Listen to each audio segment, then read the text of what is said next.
icho chiri kuchema sekuru wacho Comrade Geza the late nematambudziko ona mbuya nemurese kwa Geza. Inini ndio andinowaziva sekuru, ndabva kuri na sekuru mazuva avaifamba na Comrade Herbert Mahlaba the late.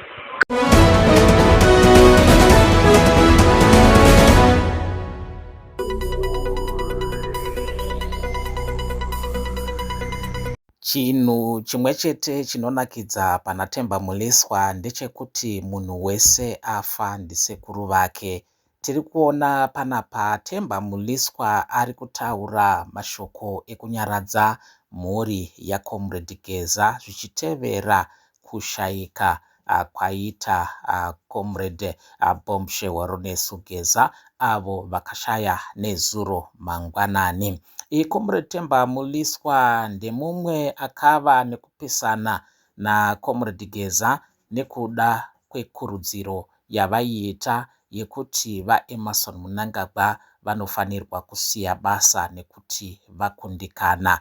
Themba Muliswa semunhu anotsigira vaEmmerson Mnangagwa mashoko aya haana kunge amuitira zvakanaka, izvo zvakaita kuti ange achiataka Comrade Geza panguva yavakapandukira vaEmmerson Mnangagwa. Ivovo Comrade Geza vakanga vachitaurawo nyaya dzakasiyana-siyana maererano naThemba Muliswa kuti ndiye ari kushandidzana nezvigananda kutaura mashoko akanangana nekushoropodza mutevedzeri wemutungamiriri wenyika Vice President Constantino Chiwenga.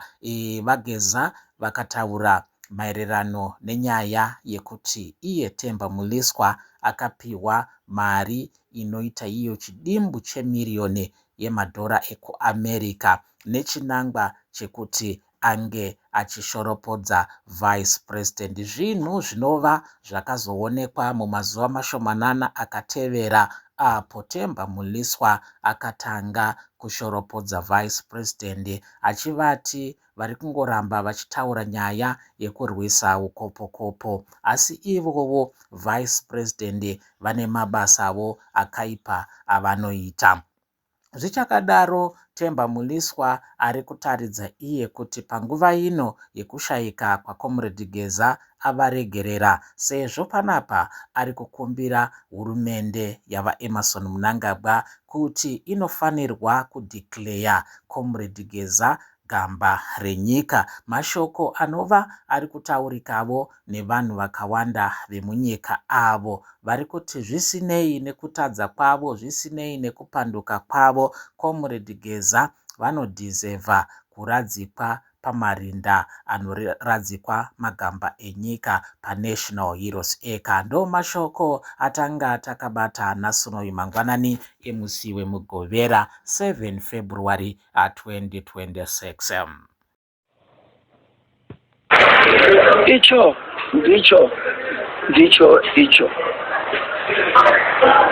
chiri kuchema sekuru wacho Comrade Geza the late nematambudziko ona mbuya nemurese kwa Geza.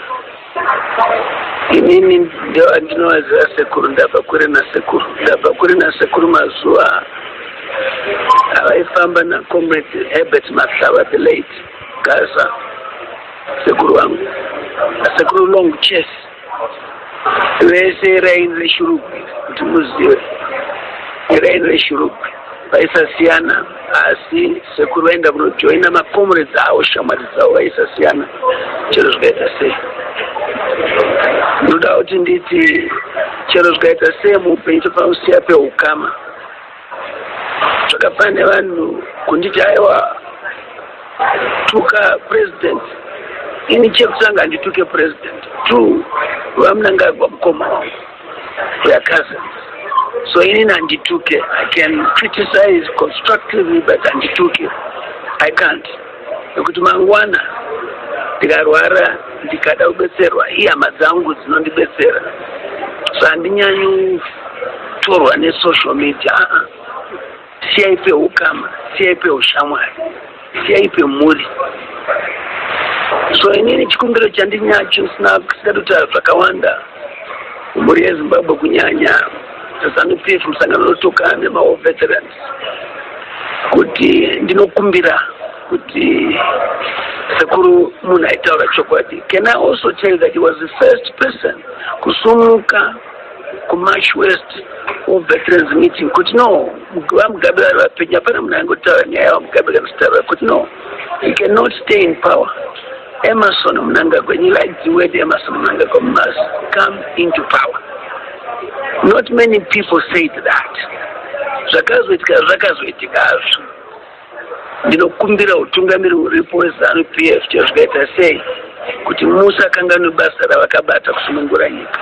Sekuru Mukasa, Sekuru was a seasoned, dedicated war veteran, and they would want my decisions. I to Nevano, war veterans.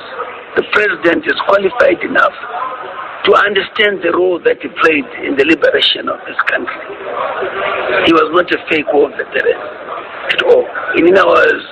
I was fortunate to hang around with the likes of the late parents, Shiri, late Zimondi, Chimonyo, Chimombe, all those people, late Maynard Mzari. I was lucky to hang around in Nawani.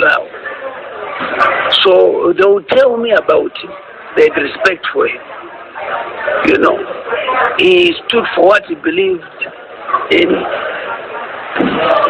Emotionally, so we are human beings, but we also forgive and we move on and we understand. So ndinokumbirawo kuti musangano weZANU-PF, can you make a decision which is good for the country, which is good for the people who sacrificed for this country? If it could be made a war veteran who will be a national hero, a war veteran who will be a national hero.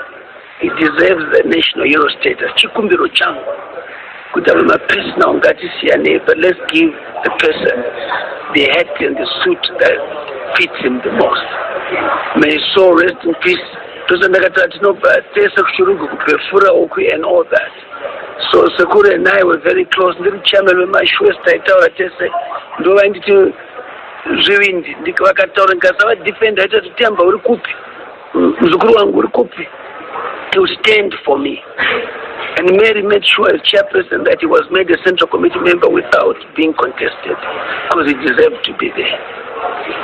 For me, he's died as a man of principle, a man who stood for what he believed in.